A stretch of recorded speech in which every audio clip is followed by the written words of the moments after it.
All right, hey guys, I'm Pauly Howard with Fox Sports Radio for the card Sunday, January 1st. Happy New Year out there. Before I tell you what I'm betting, time to rant run. A lot to get to. I'm fired up today, and I'll tell you what I'm betting in a second.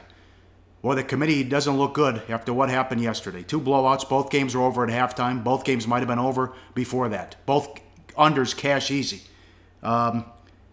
J.T. Barrett, 19 of 33, 127 yards, 2 interceptions. Urban Meyer shut out for the first time, FBS. Ohio State shut out first. The only time they were shut out in a bowl game, 19-20 in the Rose. You saw that they flashed it up there. Clemson dominated the line of scrimmage, constantly in the backfield. Ohio State couldn't run the ball other than the fluke play they got late. Watson, other than a couple turnovers, was dynamite.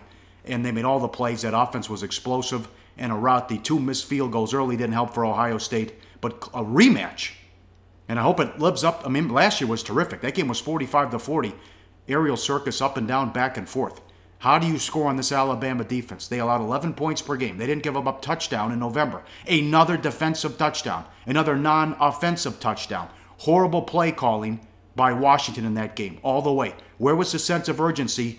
Not going fast, down 17-7 and even 24-7 in the fourth quarter. Taking your time, just going to give up and don't want to get embarrassed. The decision late in the first half was horrible. Now, that should have been a 7-7 game going into half. The big fumble at midfield, Alabama takes it in, at least gets a field goal out of it.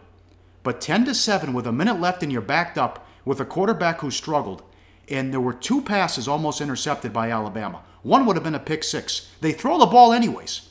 And they're having success with the running game. And you're backed up like I mentioned.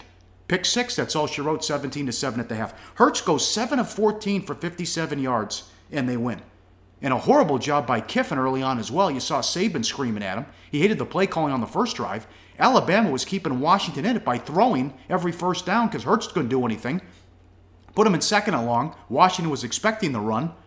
And how many times did Alabama take over at midfield and they could do nothing? Then they finally got Scarborough involved, who had 19 for 180. What a performance by that defense. And who wouldn't want to see an 18 playoff? You're talking about billion-dollar TV contracts? I wanted to see USC and Oklahoma in there. Now, the other big news. Chip Kelly and Trent Baalke out, according to Adam Schefter and Ian Rappaport, NFL Network.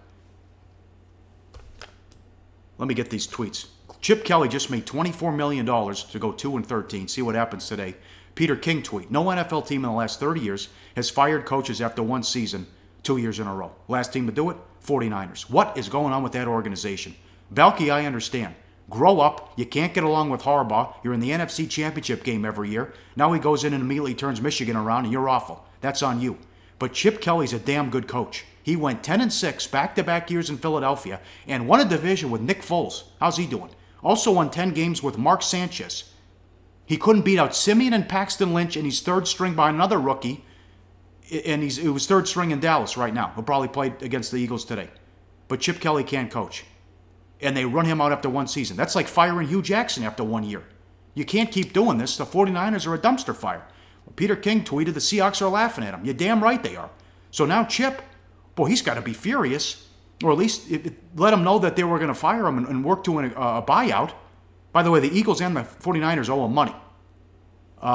He could have had the Oregon job, the Texas job maybe, certainly the LSU job. Oregon would have begged him to come back.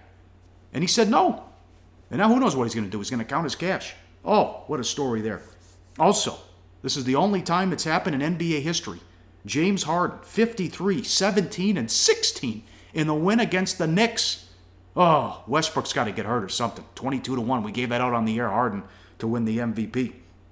All right, Week 17 coming up. A lot of information out there. I know Malinsky talks about it. Have a lot of bets going on. Will they put Romo in there?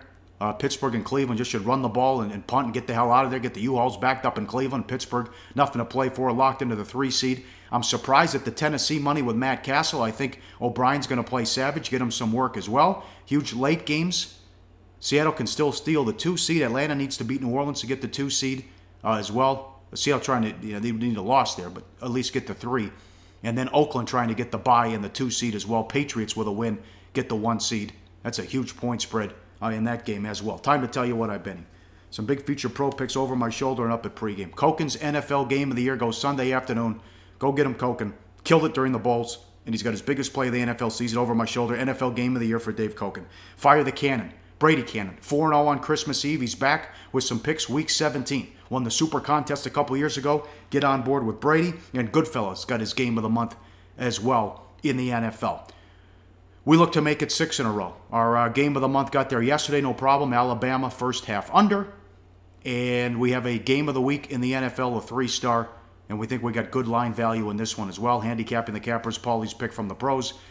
Good write-up from the pro on this one. Let's make it 12-3 NFL run, and let's make it 6 in a row. And grab that pick over my shoulder, Handicapping the Cappers. As always, betting half a unit on the free play. Vegas Butcher likes Tennessee. Read his full write-up and analysis and get all the free picks up at pregame.com. I've ranted, now I'm going to run. Good luck out there. We'll talk to you Monday. We'll know the playoff matchups on pregame.com.